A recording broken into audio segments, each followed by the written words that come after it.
في وسط صحراء اليمن في وادي حضرموت في حفرة مرعبة اسمها بئر برهوت. ناس كتير بتسميها قبر الجن أو أعمق حفرة في الجحيم. الحفرة دي بعمق حوالي 112 متر، ومحدش عارف بالظبط اتكونت ازاي ولا ايه اللي جواها.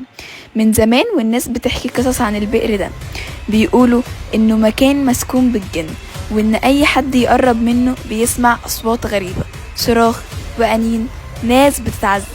في كمان اللي بيحلف انه شاف دخان اسود بيطلع منها وفجأة كأنه بيمتص اي روح.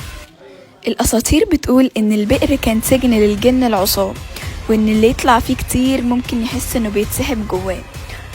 في ناس نزلوا جواها لكن مفيش حد رجع يحكي.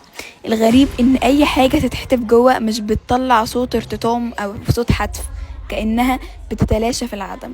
والاغرب ان المية اللي في البئر سامة، واللي يشربها بيمرض، وكأنها ملعونة. حتى الطيور ما بتقربش منها، ولو جت سيرة البير وسط أهل المنطقة كلهم بيصيبهم الرعب ويفضلوا يستعيذوا بالله. السؤال هو، هل بئر برهوت مجرد حفرة طبيعية ولا فعلا بوابة لعالم تاني؟